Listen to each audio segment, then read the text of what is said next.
राधे राधे दोस्तों, हमारी कहानी है भगवान का चमत्कार।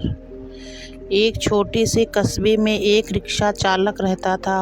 उसका नाम था नत्थू और उसकी पत्नी का नाम था माया। यह कहानी राजस्थान की है। यह कहानी सच्ची घटना पर आधारित है। यह कहानी भगवान के चमत्कार की है, लेकिन नाम काल्पनिक है। इसके सभी पात्र काल्पनिक हैं। इस कहानी को मैंने अपने ढंग से लिखने का प्रयत्न किया है। नत्थू बहुत ही नेक दिल इंसान था। वह रोज़ ऑटो रिक्शा लेकर जाता और लोगों को उनके घर पहुंचाता।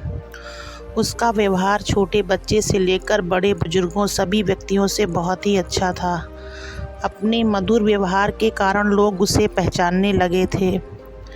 रात के 1 बजे भी किसी को अगर आवश्यक कार्य से बाहर जाना होता, वह बेचारा 1 बजे भी उठ जाता।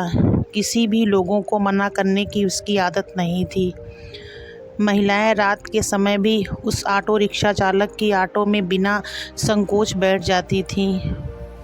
वह था इतना नेक दिल इंसान, सभी गांव के लोग उसको बहुत ही प्यार करते थे। उसकी 3 बेटियां थीं, चांदनी, अंकिता और तनु। वह सभी पढ़ाई कर रही थी। एक बड़ी बेटी तो पढ़ाई कर चुकी थी। उसने अपनी बेटी को 12वीं कक्षा तक पढ़ा दिया था। बाकी दोनों बेटियां शिक्षा ग्रहण कर रही थीं। उसने अपनी बड़ी बेटी की शादी तय कर दी थी। भगवान का दिया उसके पास गुजारे लायक काफ़ी था। ऑटो रिक्शा चालक ने अपनी बेटी का विवाह एक अच्छे परिवार में तय कर दिया था। उसके ससुराल वालों ने शादी की तारीख निश्चित कर दी थी। ऑटो रिक्शा चालक ने रात दिन मेहनत करके अपनी बेटी की शादी के रुपए जुटाए थे। उसने अपनी बेटी के गहने, कपड़े और शादी का सारा सामान खरीद लिया था। वह अपनी बेटी की शादी का इंतज़ार कर रहा था। वह एक दिन भगवान के मंदिर में पूजा करने चला गया था। वह मंदिर में पूजा कर कहने लगा कि हे भगवान, मेरी बेटी की शादी जल्दी ही होने जा रही है। अपनी बेटी की शादी का सामान खरीदने में मुझे कभी कोई कमी नहीं आई। आपकी दया से सब कुछ ठीक चल रहा है। सारा सामान भी आ गया है। खाने पीने का सारा सामान भी आ चुका है। शादी के 2-3 दिन रह गए थे। अपनी बेटी के पास जाकर बोला, मेरे पास देने के लिए ज़्यादा तो कुछ नहीं। मैंने तुम्हारे लिए थोड़े से गहने भी बनवा दिए हैं। तुम्हारी दोनों बहनों के हाथ भी पीले करने हैं। तुम्हारा हाथ एक अच्छे परिवार में दे रहा हूँ। लड़का अच्छी नौकरी करता है। तुम्हें वहाँ पर भी कोई कमी नहीं रहेगी। बेटा, लड़की तो पराया धन होती है। उससे तो एक ना एक दिन ससुराल जाना ही पड़ता है। बेटा, निराश ना हो। आज मैं तुम्हें एक शिक्षा दे रहा हूँ। अपने ससुराल में बड़ों का सम्मान करना, अपने सास ससुर की खूब सेवा करना। मैं तुझे यह सीख दे रहा हूँ। बड़ों की आज्ञा का पालन करना। अपने सास ससुर को ही अपने माता पिता समझना। तुम्हें मैंने 12वीं तक शिक्षा दी है और सिलाई भी सिखा दी है। तुम्हारे ससुराल वाले अगर तुम्हें नौकरी करने देंगे तो करना, वरना नहीं। अब हमारी मान मर्यादा का ख्याल रखना। बेटा, लड़की ससुराल में अपने सद्गुणों से सभी को अपना बना लेती है। सास ससुर तुझे डांट डपट करें तो समझ लेना तुम्हें तुम्हारे अपने माता पिता डांट रहे हैं। मेरी इज्जत का सम्मान करना। अपनी बेटी को समझाने लग गया था। समझाते समझाते उसकी आंखों में आंसू आ गए थे। घर में शादी का माहौल था। घर में रिश्तेदारों का तांता लग गया था। दिन को भी सभी लोग आ जाते थे। किसी को क्या पता था कि होनी तो कोई और ही खेल खेल रही थी। शायद वह उसकी परीक्षा ले रही थी। शादी के केवल 3 दिन बचे थे। रात को ऑटो रिक्शा चालक के घर में भयंकर आग लग गई। सभी लोग सो रहे थे। रात को उनका सारा घर आग की लपटों में चपेट में था। उनके घर की छोटी बेटी अंकिता पानी पीने के लिए उठी।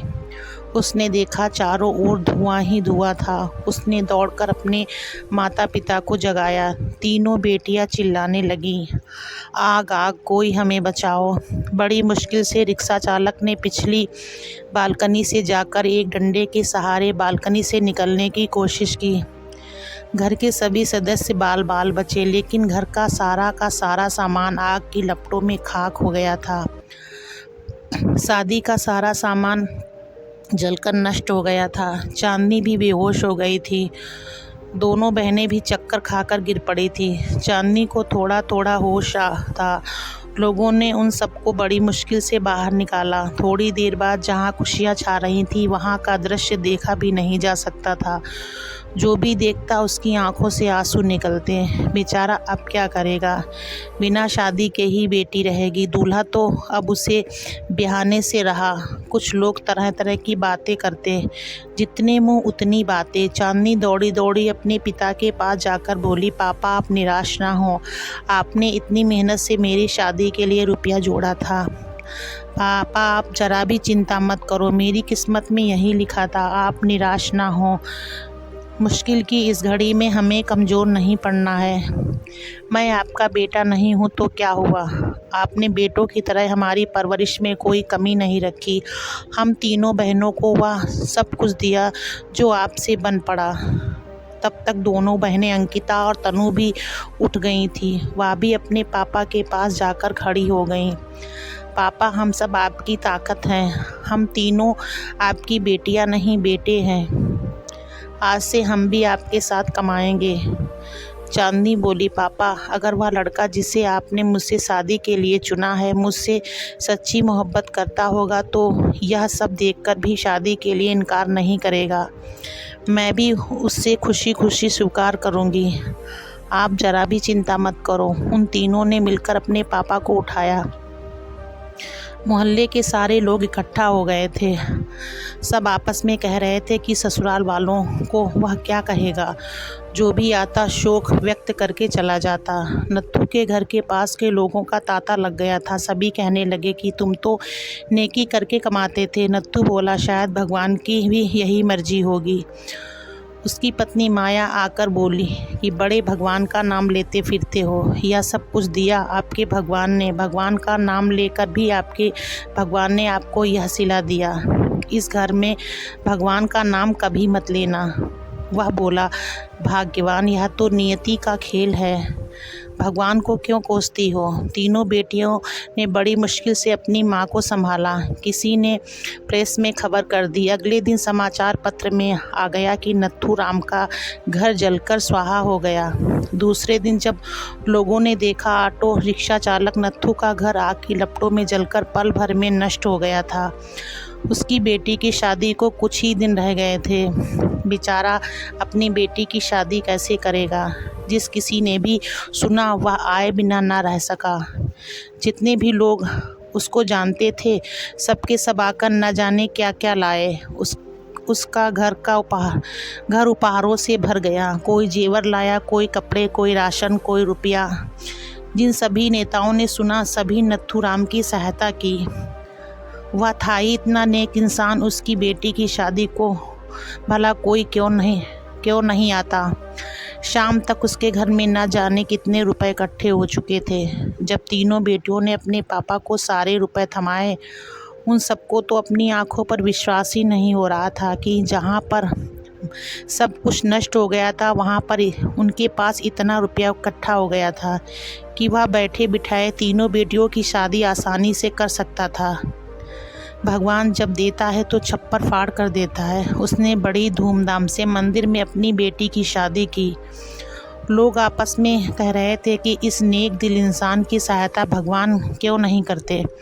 आज तो भगवान के चमत्कार पर सभी को विश्वास हो गया था। भगवान जो करता है अच्छा ही करता है।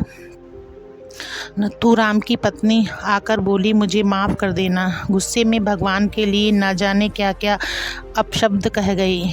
तीनों बेटियां मुस्कुराकर अपनी माँ को देख रही थीं। थोड़ी देर पहले जहाँ पर रुदन था वहीं पर सभी के चेहरे पर खुशी झलक रही थी। भगवान की माया प्रबल है।